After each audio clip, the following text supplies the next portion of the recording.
Hi, this is Afemo Omilami, and you're listening to the FSF PopCast, the show where we argue on how or why a xenomorph should wear a hat.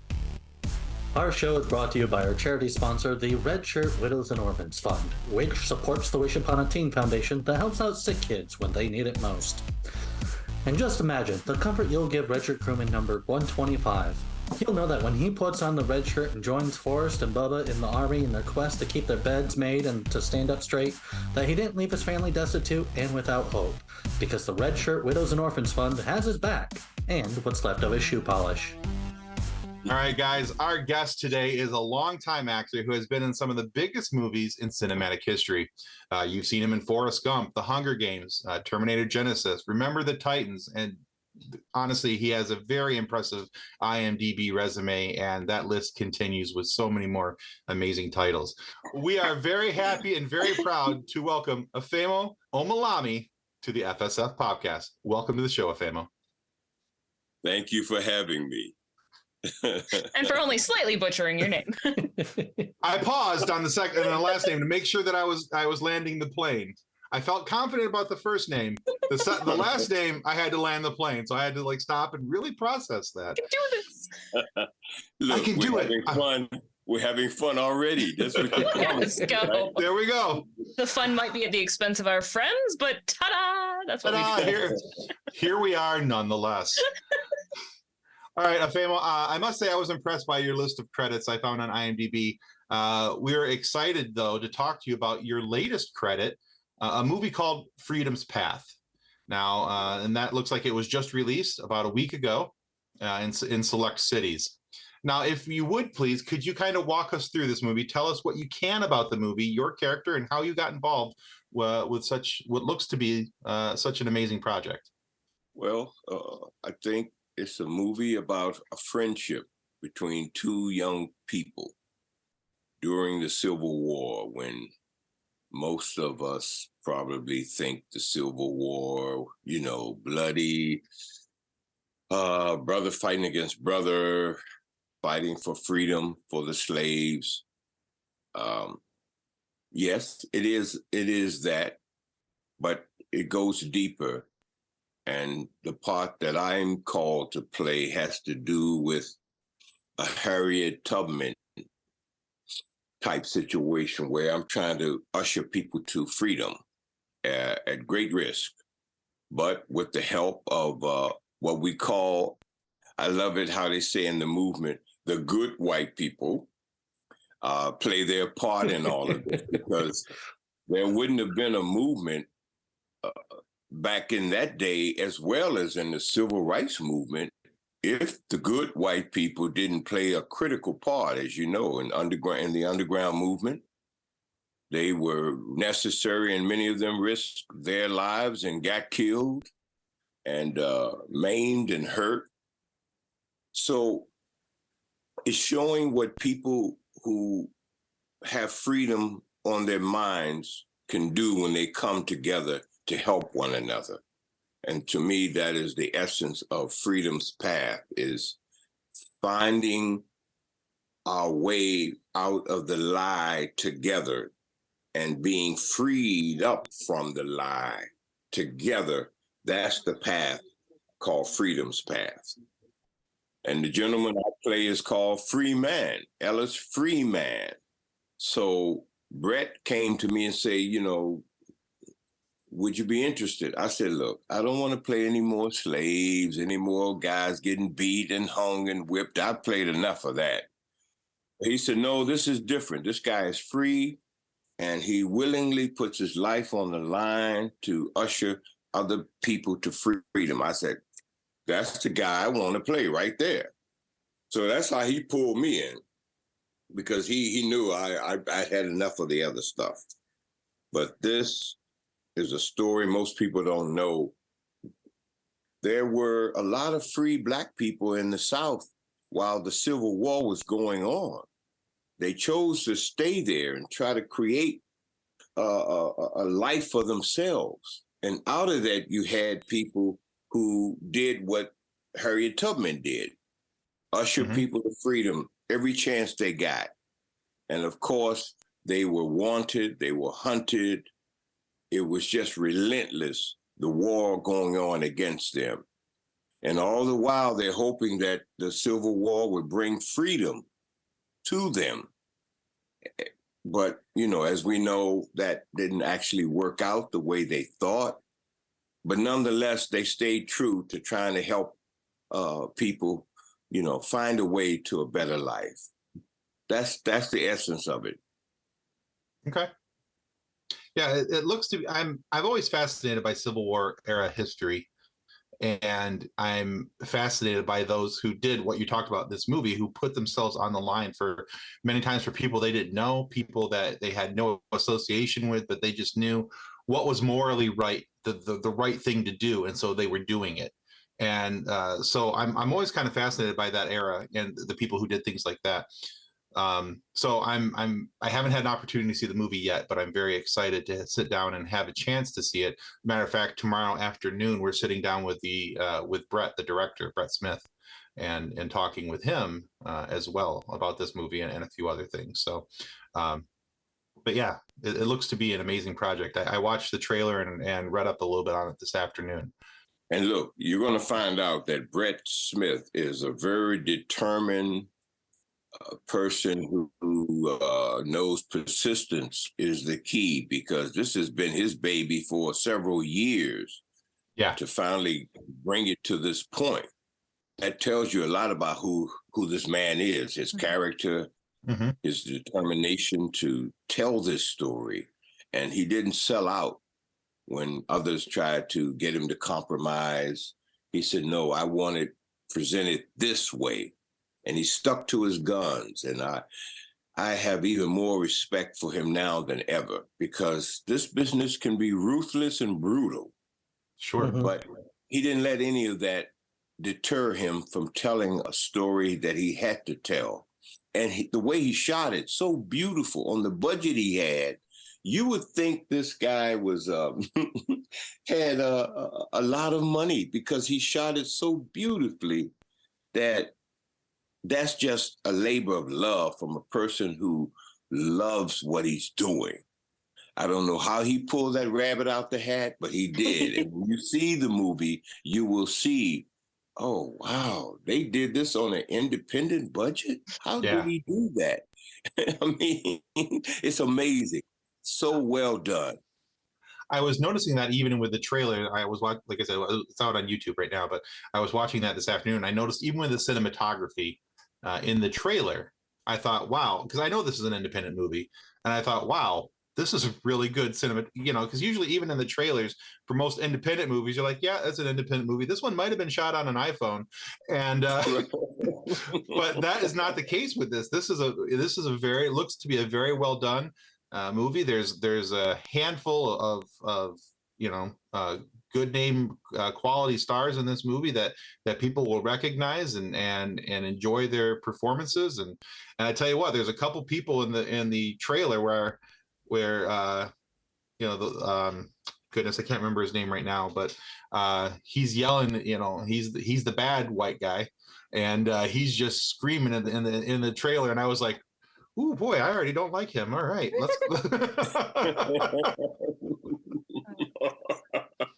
So you I think gotta the trailer have that person.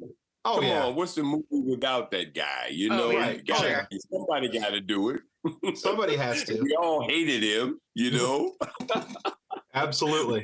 We didn't talk to him or deal with him at all until after the film was over. Then we showed some civility and some humanity. But other than that, we hated the guy. Oh, goodness. Fair enough.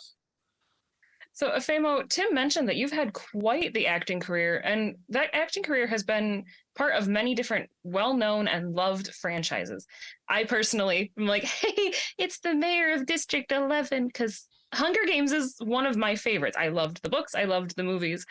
But which of the fictional worlds that you've gotten to be a part of through your career do you think would be the most fun to go to for a vacation? It surely wouldn't be the Hunger Games. No, Panem would not be on the top of my list. I can tell you that much. You couldn't pay me to go up in the Hunger Games. No, thank you. What fictional world? I have to admit, I like that world of Forrest Gump. I like that world because it takes you through the decades and it makes sense, the line of movement. And I could relate to that personally because it covers the scope of my life. Mm-hmm. So I could easily go back into that world where the fiction is superimposed on the nonfiction. That works for me, definitely.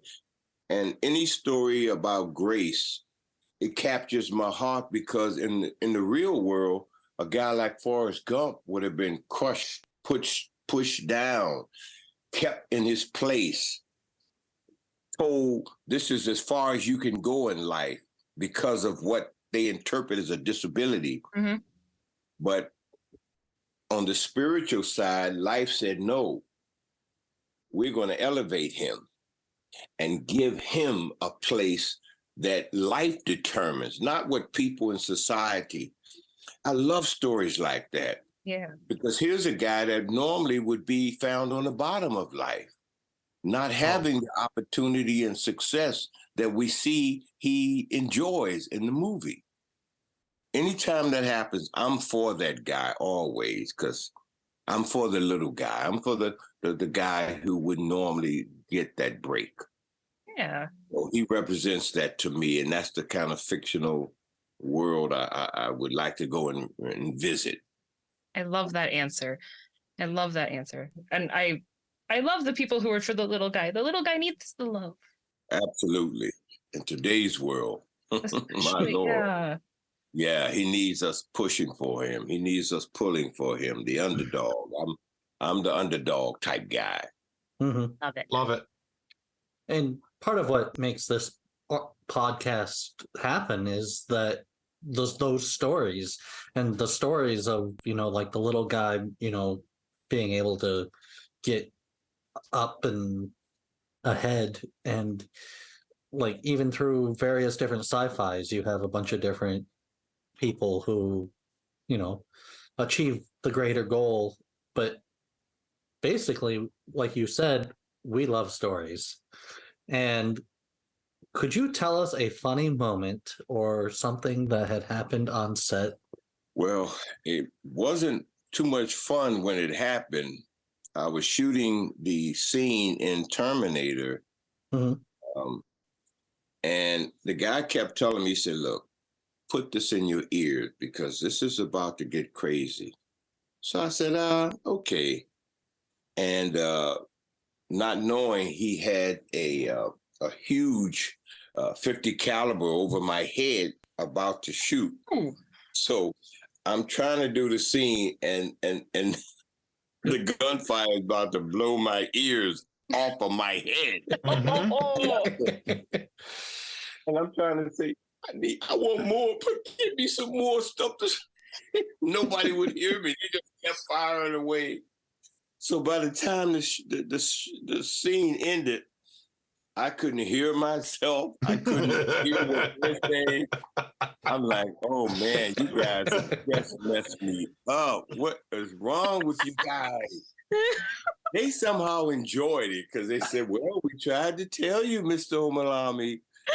I'm like, man, if y'all don't get away from me right now, I am going to terminate somebody up in here. So that was a horrible experience, but in hindsight, it was funny because they did try to tell me, and I had no idea what was about to happen. Those stunt guys and guys dealing with weapons, they're a whole nother culture of people. Right. They play by their own rules, and they may invite you in that world and may not, And I learned a great lesson. Like, okay, I got it now, guys. I get it. Okay. So yeah, they had fun with that. They had fun at my expense. But it was good. We got through it. Yeah, we've talked to several stunt people over the course of this show, and each time they're talking about things that they're doing, jumping off these buildings and rolling down these massive hillsides and bumping into rocks and logs. And they're like, I was a little hurt, but I was fine. It was fun. I'd do it again. And I'm like, what is wrong with you people? Yeah, they are a bit nuts, some of the ones I've met. Yeah, I think that's part of it. They have to be. Yeah. You got to be a little bit. And I shake my head and I said, guys, man, y'all, that's all I can say to them.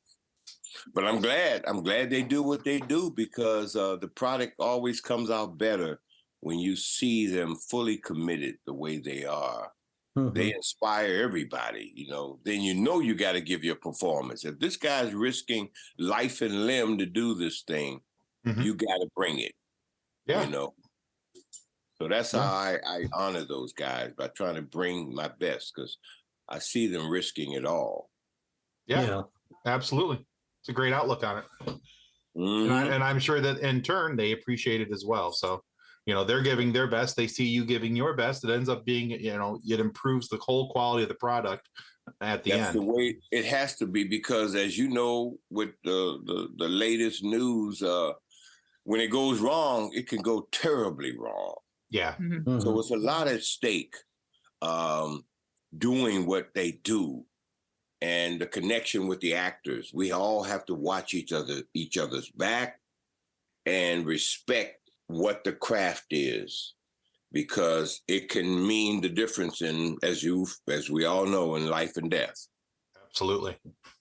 All right, Afemo, let's switch gears just a little bit here. One of the questions I love to ask our guests when they come in, especially when somebody who's been in the business for a while, like yourself, is I want to know, mainly because, well, the three of us, we're self-admitted nerds. We like superheroes and we like sci-fi, and we love hearing the origin stories of our heroes. And tonight, you are the hero of that story. So we want to know your origin story. We want to know what got you into acting, what keeps you coming back. What was your inspiration for getting started here? My high school drama teacher started me on that path in the 8th grade in a little town called Petersburg, Virginia, a city, country city, you know what I mean, where you pass through it, a few lights, but she had been a professional, and she decided to come to a small town and give her best to a group of students who wouldn't have known left from right. And she inspired me, Mrs. Marie Manigault. She's still alive. And I got to go back and tell her one day, I owe you so much, because had you not infused in me this zeal, this desire to explore, I said, I doubt if I would have followed this path. So I got to tell her that, and that meant so much to her and to me. Awesome. I needed to do that. And that's how it started for me in high school. And I just continued it on into college. I was a political science major at Morehouse College, right in Atlanta, Georgia, school of Dr. King and a lot of great people.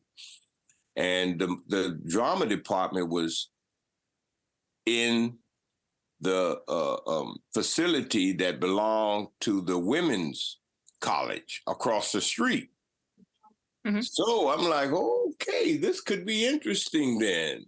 So I started going in at Spelman College, a famous college.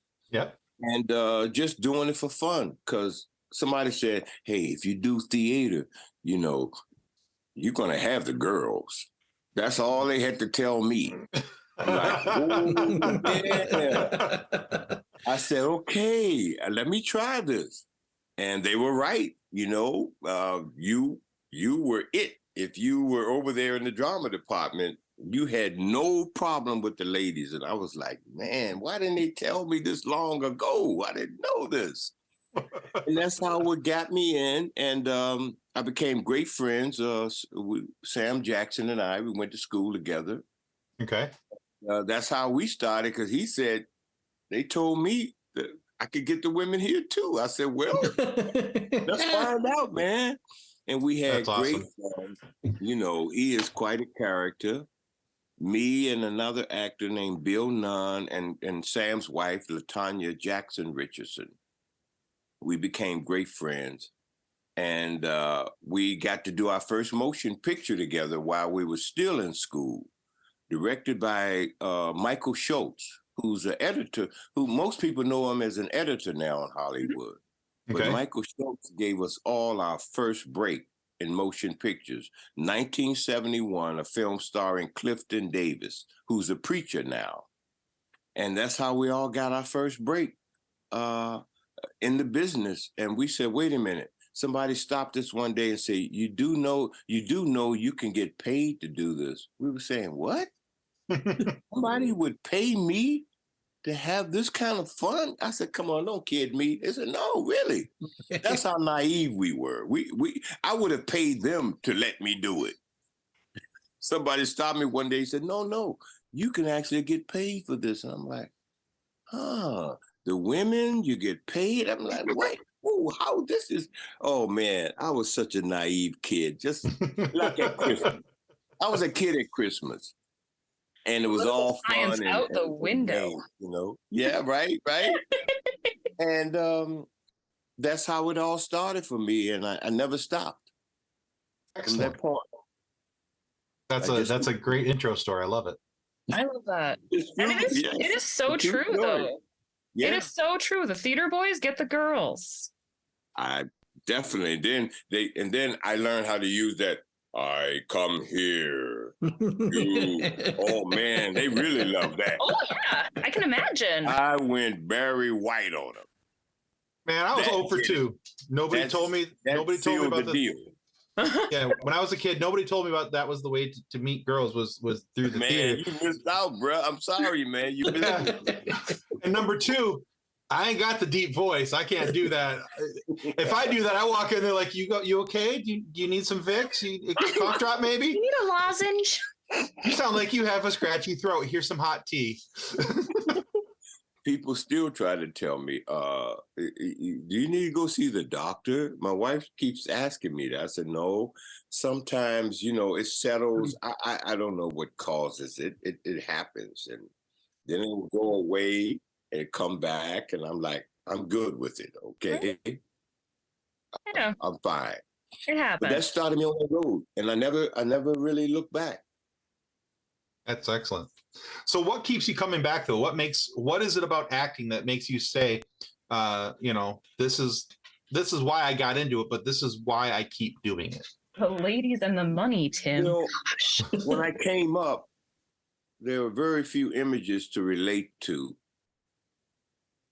And of course, I saw Sidney Poitier and I said, wow, I want to be like him. As I got older, I could appreciate. I said, I want to be like him. And Clarence Williams III from the Mod Squad. We all wanted to be like him with the big afro, the cool sunglasses. He's riding a motorcycle and he's kicking butt. I'm like, man, I said, I want to be between Sidney Poitier and this guy. I was inspired by them. And I like the idea that I could be almost every man. And I didn't realize that was a possibility for me as a young Black kid. You mean I can be all these different people? I thought I just had to be this guy. And that really expanded my universe when I found out, wow, I like this. I said, yes, yes, and yes. So older in my career, I went to the famous Chinese theater. Okay. And I said, what do I want from this place? So I found Sidney Poitier's handprints. And I said, I want some of his essence of what he had. I'm one of these kind of guys. I told you that. I put my hand in his handprint.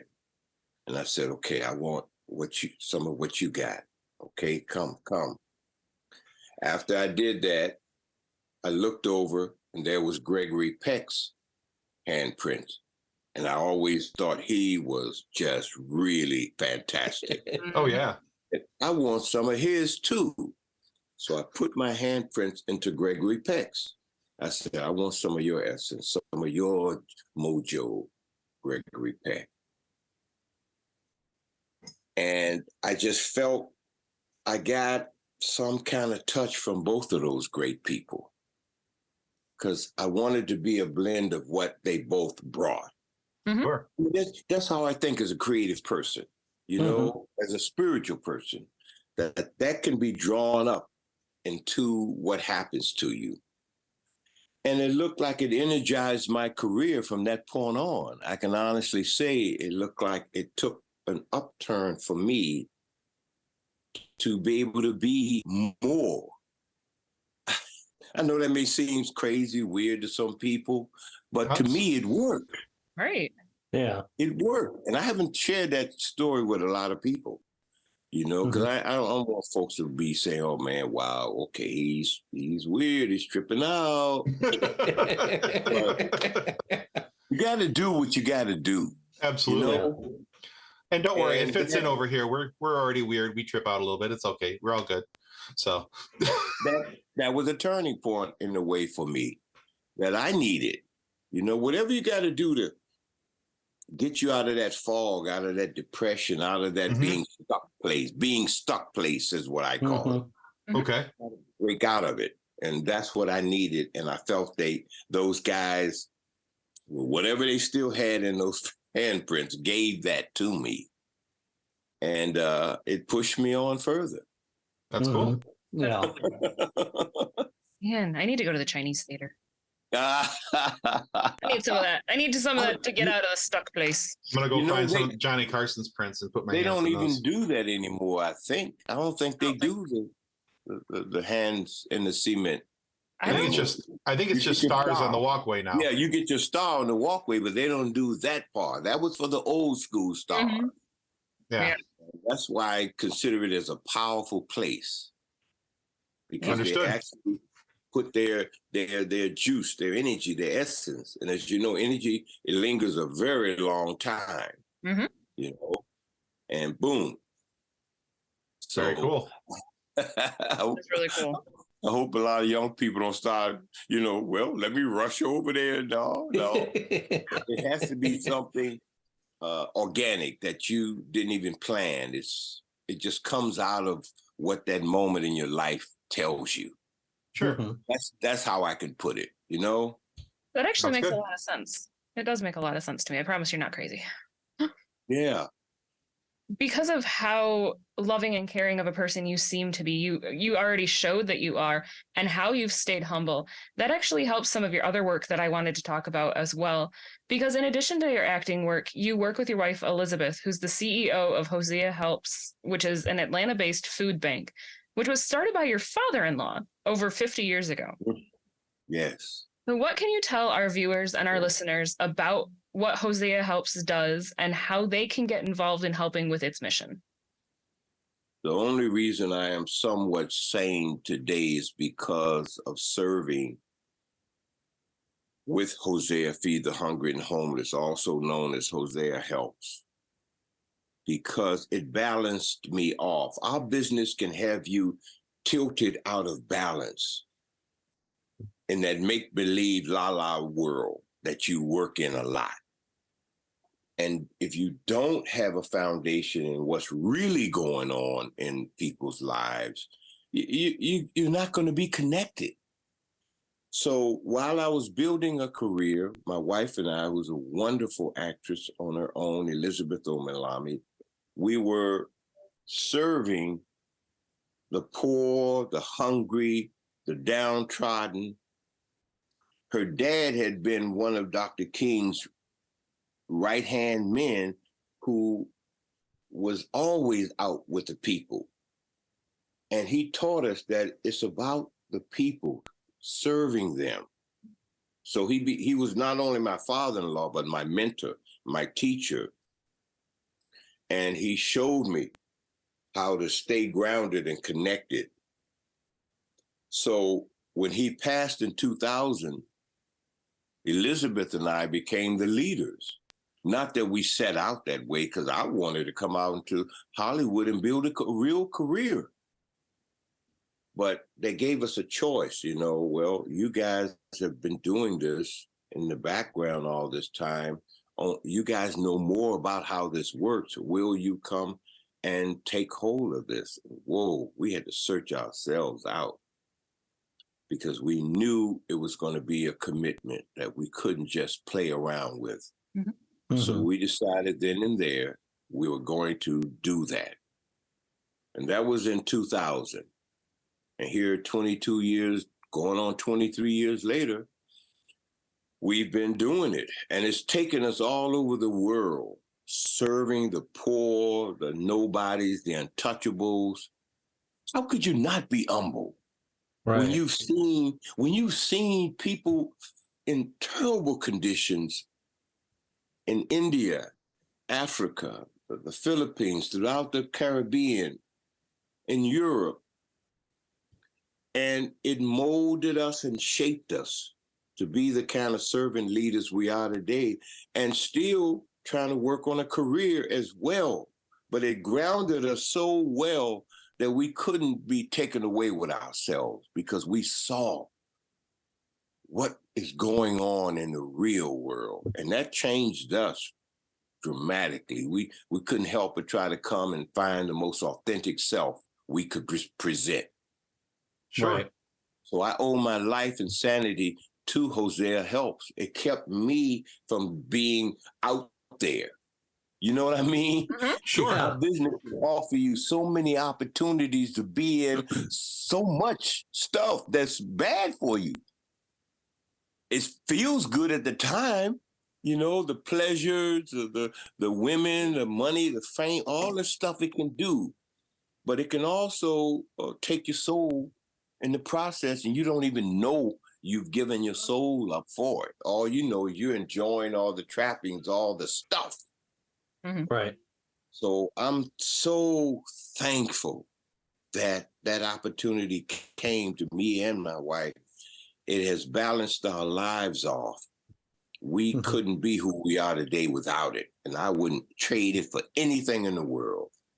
That's awesome. Yeah, I may not be the biggest star. Everybody know my name and all that stuff, but I've been blessed enough to be a part of classic movies. Sure. Which is what it was the answer to prayer. As people used to ask me, would you rather do 50 movies, make a lot of money, but 10, 20 years later, most people couldn't remember, or do 5 or 12 movies that people will talk about 100 years from now? I'll take the latter. I want the classic. Sure. To be a part of all of that, because that is the legacy that people are going to remember. Out of all the stuff you did, there's only going to be a handful of things that last the test of time. Yeah. And I've been fortunate enough to be a part of some of that. And and get to serve the poor, the people too. Come on, I got the best of both worlds. Absolutely. One of my former employees told me, he said, we can go out there and we can work. I used to do in architectural sales. And he said, we can go out there, we could win every job, and we could, but we're going to burn ourselves out at the end of the day. He says, or we can do just a smaller handful of jobs, do a good job, and when we go home at night, we can put our head to rest knowing that we gave it everything that we could, and we did what was best for us and our community.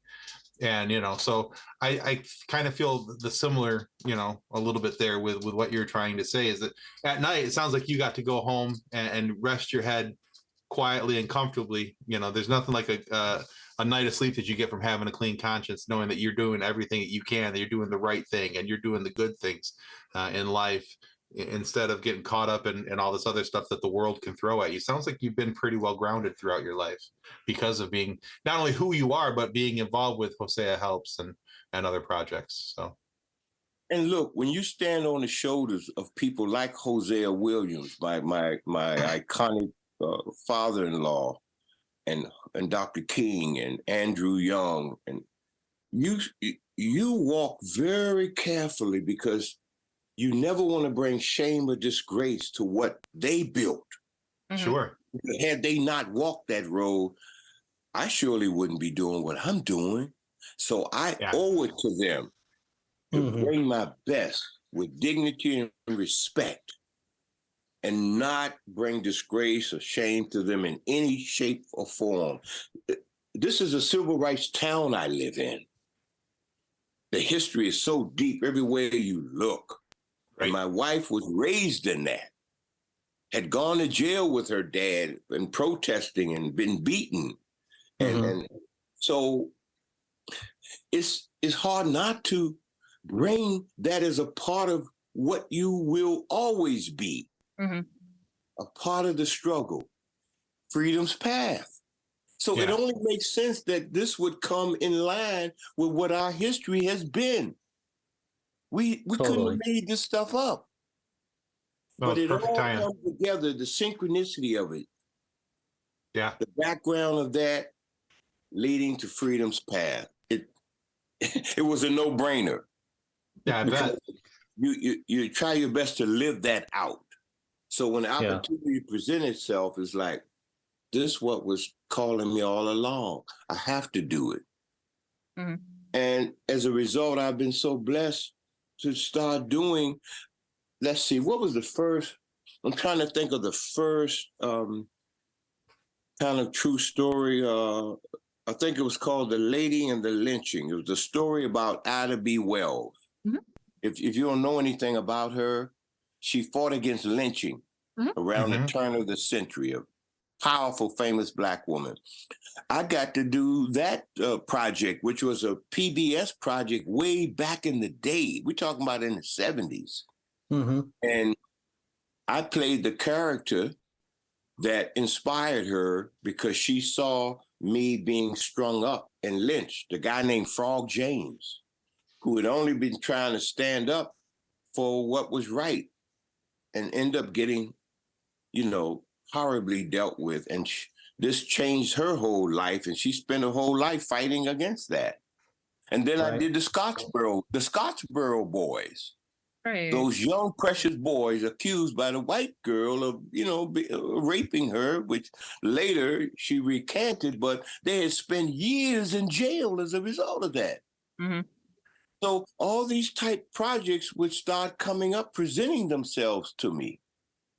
Almost like the ancestors are speaking and saying, I want you to do these kind of projects as well. So I've always been tied in to how real this history is. If you look at some of the things I've done, you'll see it. Wow, he's telling. I couldn't have tried to write that out. I couldn't have tried to make that happen. It was an unfolding in a very organic way that the universe was giving me. I received it wholeheartedly. If this is how I'm to be used, use me like this. Yeah. I surrendered. Cool. I surrendered to it. Yeah, absolutely. Very cool. So you certainly have a lot of things that are definitely close to your heart. But was there a project that is a little less known that is also close to your heart that you would wish had gotten a little more love? Yes. It was a project I did about 30 years ago. And we did it, but nobody wanted to touch it. So we did what Oscar Michaud and people like that, the old Black filmmakers, they had to take it city by city themselves to art houses, to whoever would let them show it. So that's what we end up doing with this particular project that was very close to my heart. It's called Sankofa, Sankofa.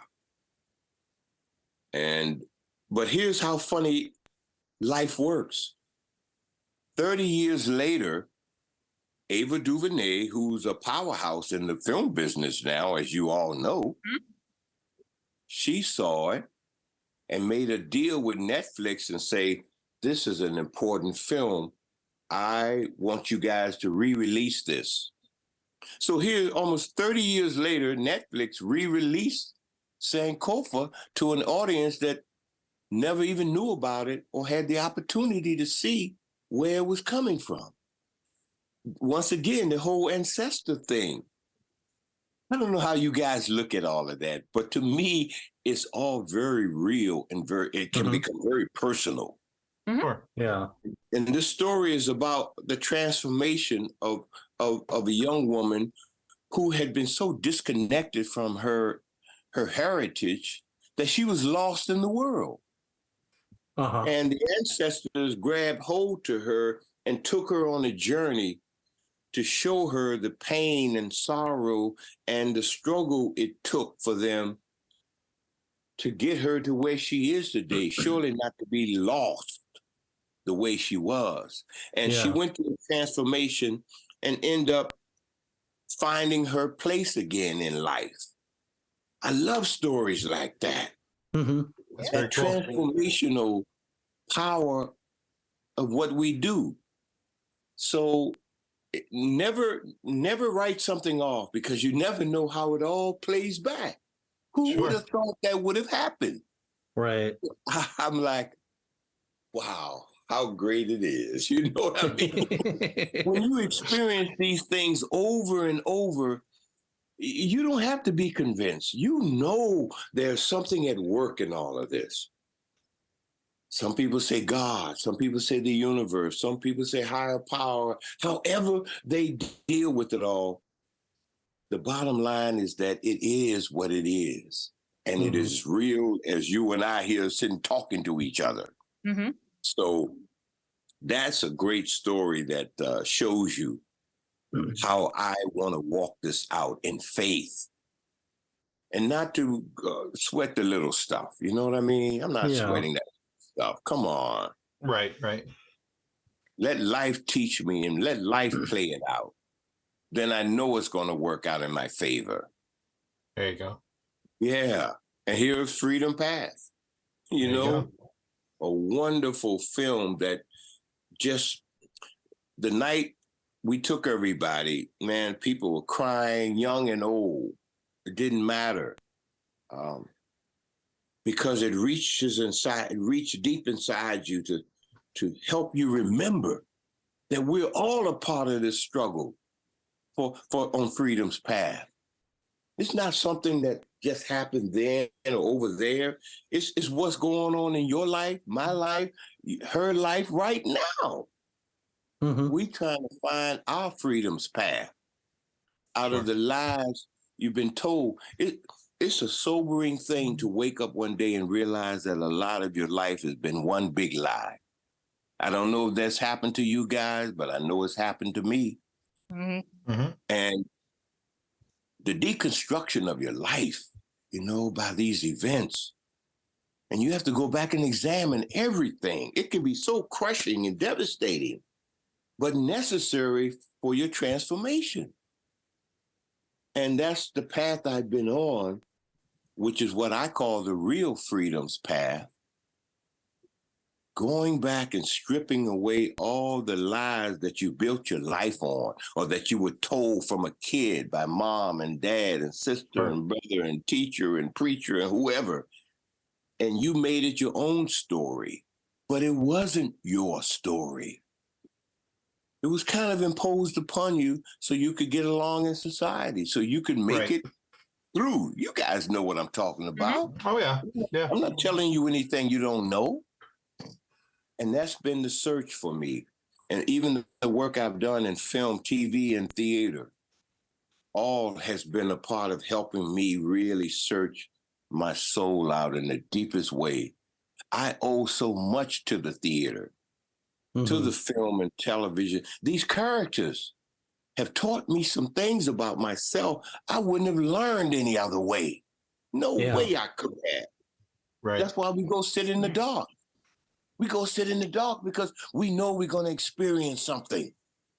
We know it. We like little kids, and we want to go sit in the dark and watch that. Because it's us watching a part of ourselves up there. And something's going to happen from that. We know it. We're not quite sure what, but we know something's going to happen. And that's how I feel whenever I still go in the movies and sit in that dark like a little kid. Even though absolutely. Even though I'm 72. I'm that little kid in there with the popcorn, you know, because something's going to happen. Yeah. You guys know it, don't you? Oh, Don't you feel absolutely. like Oh, something's absolutely. going to happen in here tonight? I don't know. And it's fun too, is that experience can be anything from that first chord of the Star Wars theme song, or when the Marvel logo goes up on the screen and you're just like, Yeah. I love it. oh, it's the best. Absolutely. Or even just like the THX like sound. The Boom. I Yeah. know. Fills the room. Gets It's you. exciting. Gets you ready to sit there and watch the movie. Popcorn in hand, Coke in hand. Let's do this. So Look, in our lifetime, all of that might change.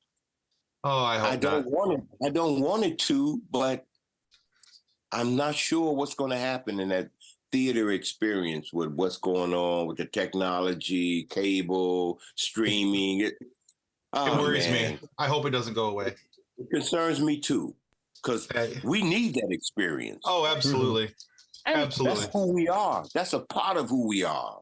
And you have So anything I hope from it never goes away. you have anything from the excitement and the joy of movies when, like, I mean, I've got a 4-year-old daughter. You go and we took her to Sing 2 when it came out in theaters. And that's a fantastic experience, taking a little kid to the movies. And then most recently, my husband and I went and saw Wakanda Forever together and sobbed through the whole movie. And it's like, those are two vastly different experiences, but they are so much of the human experience. Yeah. Yes. Now you're talking, Steve. See, we miss out. We miss out on those things collectively.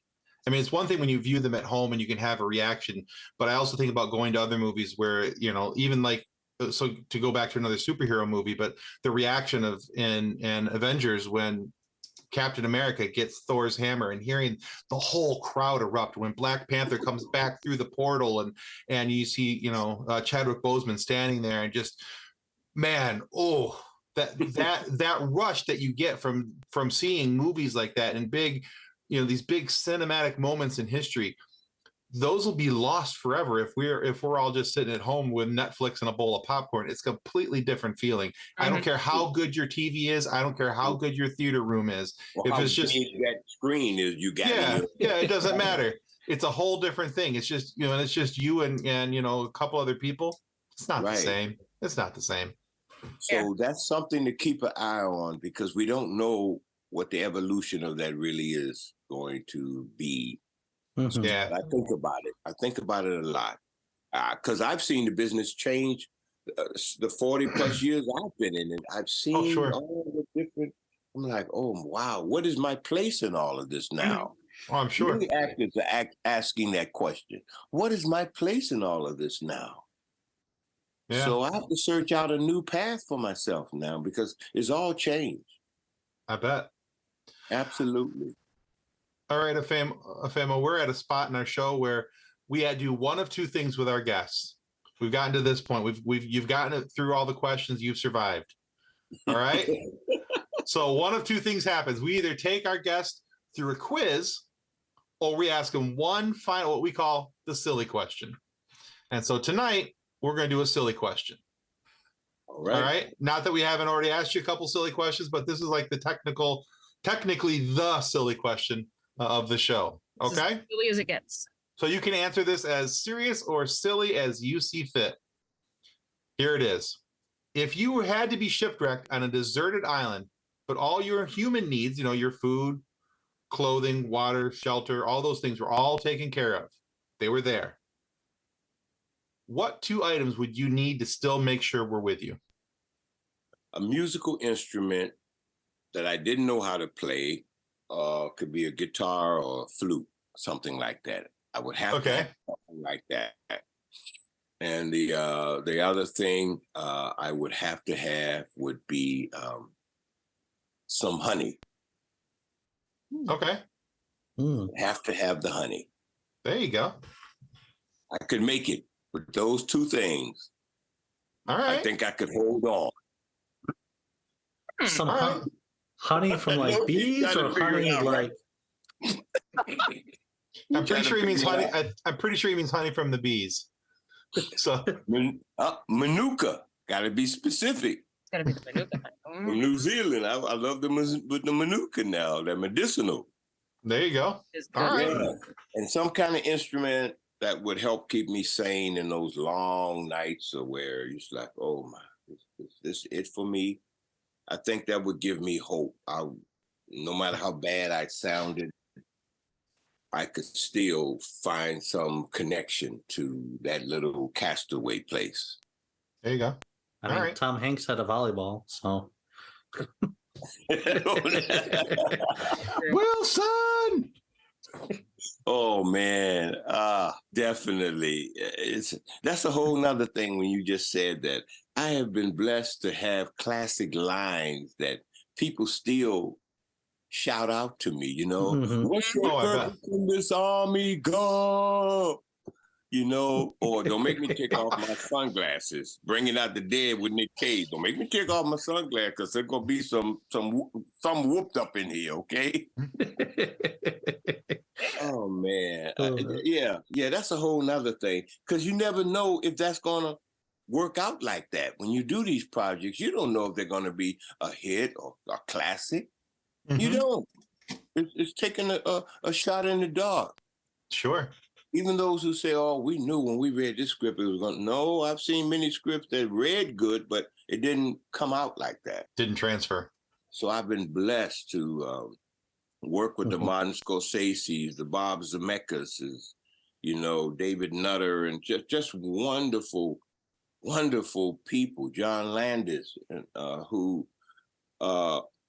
they taught you along the way, and that's how you do it. Mhm. You let these masters tell you and teach you the little nuggets that they can give you if they choose to or not. But if you got the wrong attitude, man, nobody wants to fool with you. Absolutely. You know it all already. So what do you want from me? No. I've seen people blow opportunity. I'll tell you a magic moment for me too is when my mom took me to first see Dr. Zhivago. I was Mm. so blown away with that. I was like, wow, this is movie making. I was just a young kid, but the scope of it and the whole, I'm like, yes. Dr. Zhivago will always be one of my all-time favorites because it I get hits it. every spot Mm-hmm. in what could be the human experience. Oh, man. Yeah, Omar Sharif. Go on with your That was a bad dude, y'all. Okay? Women couldn't get enough of this guy. He was it. The young crew don't know about people like that now. They think it's all about them. Nah, you got to go back and see these guys at their best, and you realize, like, Oh, yeah. wow, I got a ways to go. You sure do. Look at these guys at their best in their prime. See, I had the blessing to study these guys. I could see them. I could study them, watch their work. So I know I wasn't going to get carried away with myself because I always could look and see, wow, this is real stardom. This is how the real stars do it. Yeah. Right. I remember like some of these young guys. Don't get me wrong. I ain't trying to throw shade. Sure. I'm trying to throw shade. I like some of these young guys. Mm-hmm. They can always learn by going back and look at some of these masters. Study the women masters. and the men of those days. They yeah. knew their stuff. You can only get better by going and look at their stuff and learn and read about them.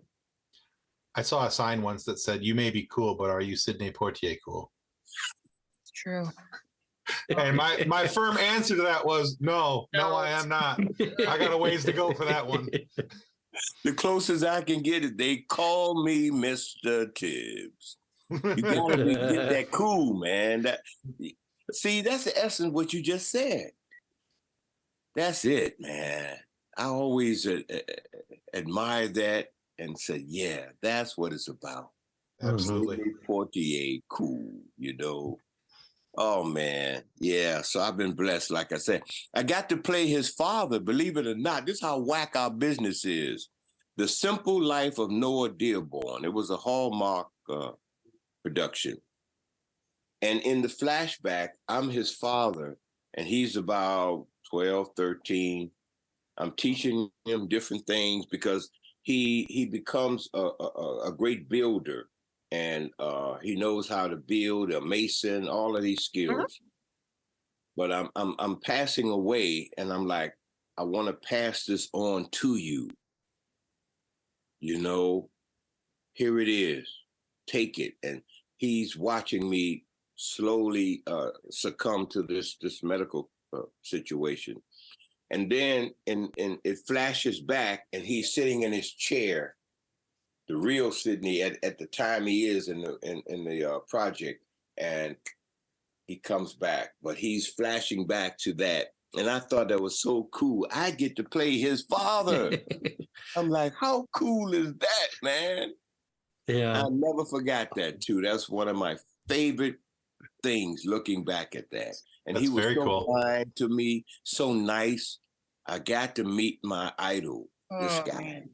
And he Excellent. didn't disappoint me like some of the people I've looked up to in the business. When I finally got to work with them, I was so disappointed because they were complete buttholes. Oh, Oh, yeah. Disrespectful, mean-spirited, just disgusting. But because they were the stars, people let them get away with a lot of stuff. right. I had no tolerance. I had no tolerance for that. Right. Trust me.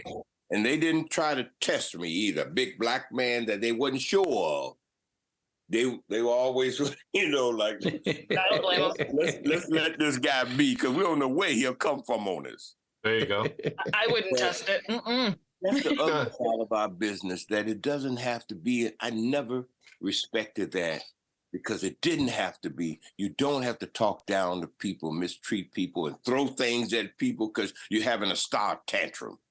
Please grow up. Some of these people, it's best you don't know them, because you might be disappointed when you really find out how they can be. Mm-hmm. I just have to share that with you. You know what I Oh, mean? that's good. Appreciate it.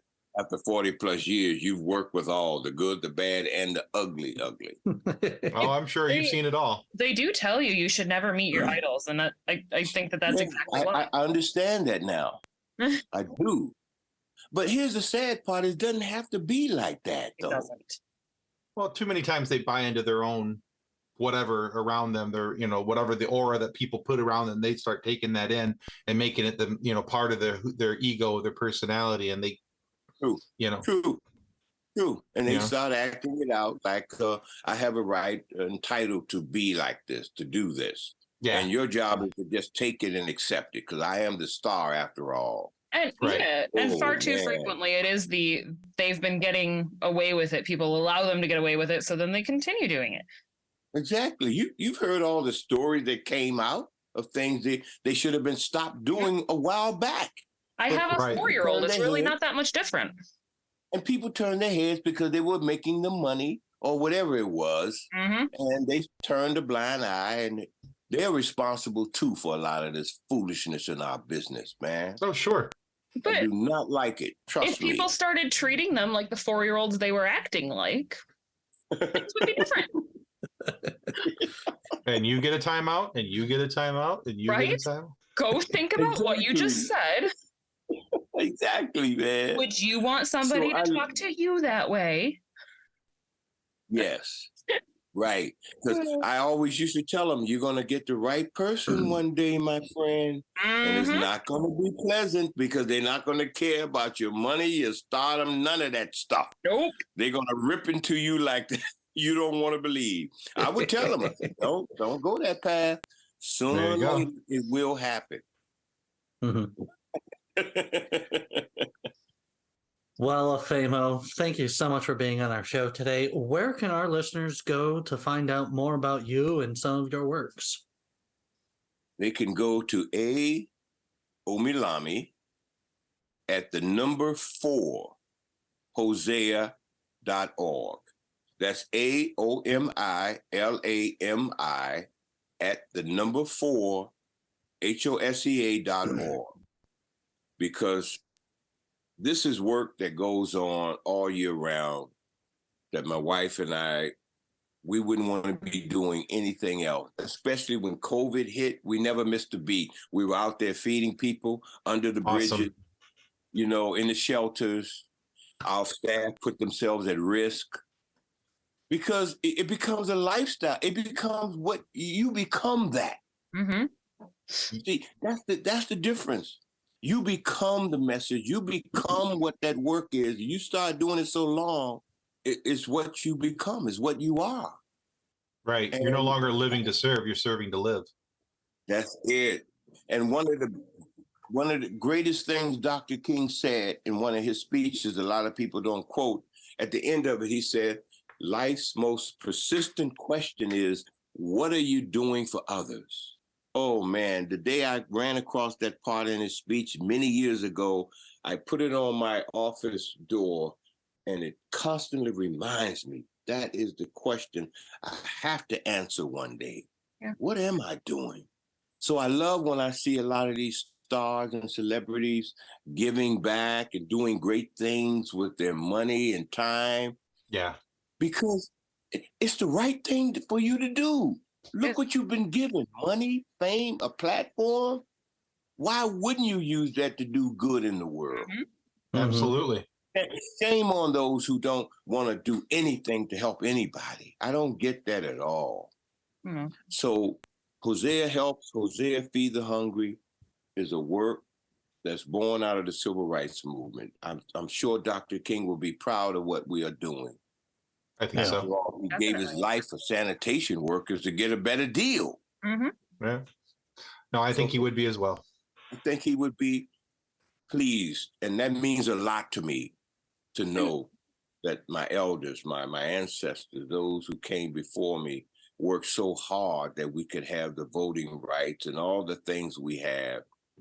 And to know we're helping our community grow stronger by serving. Yeah. That is it for me, man. That's Movies are wonderful. love. I'm glad to have the opportunities to do it, but it's not my life. You know what I'm saying? Mm-hmm. Absolutely. At the end of this, I want them to say, hey, Afemo, he was out there trying to help somebody, man.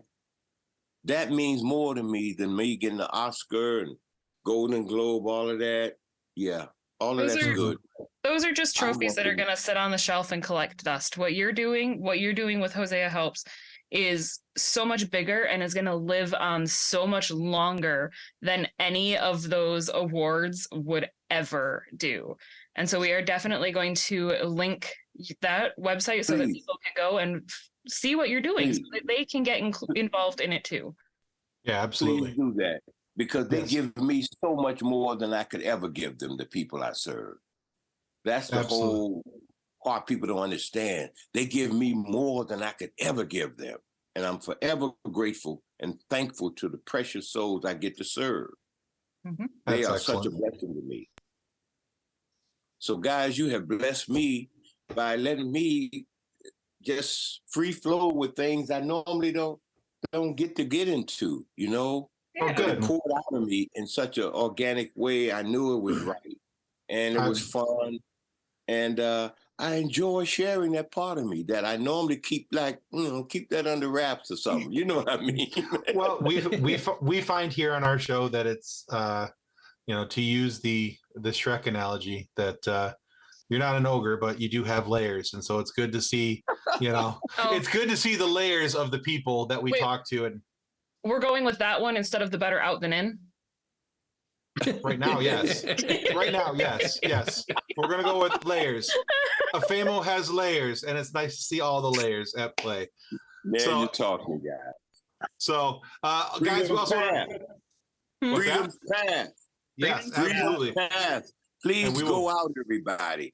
Help get that word out. They need it. They didn't have the big marketing budget, but they are worthy of it. They're worthy of it.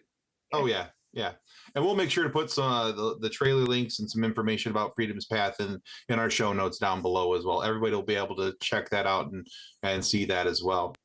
And two, guys, we want to remind you that subscribing is the single most important thing you can do to make sure that we get more amazing guests like Afemo here, so we can have these great conversations and funny moments for you to be able to listen to. So please subscribe. It helps us more than you will ever know. And please go check out Hosea Helps and his new movie, Freedom's Path. Both of these are amazing projects. Hosea Helps, as he indicated, is helping people and feeding the needy who really, well, that's our job. We have to take care of those who are less fortunate. So please go check out both of those, see what you can do to help. And if for whatever reason you are not happy with the content of our show today, please feel free to lodge a complaint with the head of our complaint department. That, of course, is the drill sergeant from Forrest Gump. Now, the problem is that the drill sergeant has zero issues with telling us where we screwed up. And we're all fragilely and emotionally scarred podcasters, so keep that in mind. And also, send your complaint form in triplicate. You know how the government loves extra paperwork and redundancies. We're just saying. However, just know that when the drill sergeant comes for us, and he will come for us, it's going to happen. We gave him a couple opportunities this show alone. But we will have the cleanest studio in podcasting history, because nothing is going to teach us humility like cleaning our podcasting studio or bedroom with a toothbrush and promising the drill sergeant that we will do whatever you tell me to do, drill sergeant. Oh, Afemo, thank you so much for this. This was wonderful. Oh, wow. Thank you, truly. guys. I needed that. That really brought joy to my soul. Thank you all for that. Thank you. We really enjoyed having you, and thank you so much for your time tonight. Yes. Brett, I'm glad you're going to be with Brett Smith. Yeah. He's a wonderful person, and you guys are going to have a wonderful experience tomorrow. So you're going to tomorrow to see it, right? And not to see the movie, but to talk with Brett. But I'm going to try and go see the movie. See the movie. As soon as I can. I got to look it up, see where it is, where the closest cinema is to me that has it. But I'm going to look it up. Come on, you got to do that now. I will. I don't say things just to say it. I will do it. Okay. Definitely. Hold you guys to that. I know where you live. I know. The drill sergeant has his ways, okay? He's like, I've been online with you long enough. I've done my research. Y'all are screwed. So, all right, guys, that's going to finish us up for the FSF PopCast. Until next time, goodbye. Bye. Ciao. Copyright 2023 FSF PopCast. Reference to any specific product or entity mentioned on this podcast does not constitute an endorsement or recommendation by FSF PopCast. The views expressed by the guests are their own, and their appearance on the program does not imply an endorsement of them or any entity they represent. If you have any questions about this disclaimer, please contact us via email at info@fsfpopcast.com. Original music by Jordan Michaels.